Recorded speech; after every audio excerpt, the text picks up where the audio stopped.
Hormuz দখলের স্বপ্ন ট্রাম্পের। কড়া বার্তা দিয়ে ইরান বলল, কল্পনা থেকে বেরিয়ে আসুন। হরমুজ প্রণালীকে যুক্তরাষ্ট্রের ভূখণ্ড হিসেবে ঘোষণা করার স্বপ্ন দেখছেন মার্কিন প্রেসিডেন্ট ডোনাল্ড ট্রাম্প। তার এমন বক্তব্যের পরই কড়া প্রতিক্রিয়া জানিয়েছে ইরান। এমন তথ্য উঠে এসেছে মার্কিন সংবাদ মাধ্যম এনবিসি নিউজের এক প্রতিবেদনে। ইরানের উপপররাষ্ট্রমন্ত্রী কাজেম গারিবাবাদি সামাজিক যোগাযোগ মাধ্যম এক্সে দেয়া এক পোস্টে বলেন, বিশ্বের অন্যতম গুরুত্বপূর্ণ এই জলপথ কোনো টুইট, বিমানবাহী রণতরী, সরকারি আদেশ কিংবা নির্বাচনী বক্তব্যের মাধ্যমে দখল করা সম্ভব নয়।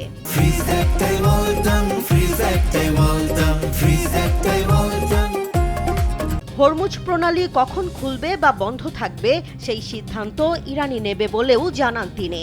যুক্তরাষ্ট্র বাস্তবতা মেনে না নেওয়া পর্যন্ত প্রণালীতে অবরোধ অব্যাহত থাকবে বলেও হুঁশিয়ারি দেন তিনি।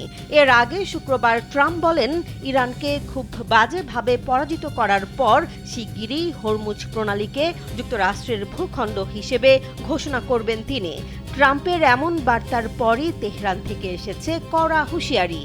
যুদ্ধ শুরুর আগে বিশ্বের প্রায় 1/5 তেল হরমুজ প্রণালী দিয়ে পরিবহন হতো, কিন্তু বর্তমানে সেখানে জাহাজ চলাচল প্রায় বন্ধের পথে। শান্তিকালে প্রতিদিন যেখানে 130 থেকে 140টি জাহাজ এই জলপথ পার হতো, শুক্রবার সেখানে মাত্র 2টি জাহাজ পার হয়েছে বলে জানিয়েছে জাহাজ চলাচল পর্যবেক্ষণকারী প্রতিষ্ঠান কেটলার। অন্যদিকে যুক্তরাষ্ট্র ও ইরানের মধ্যে যুদ্ধ বন্ধের আলোচনাও কার্যত অচল অবস্থায় রয়েছে।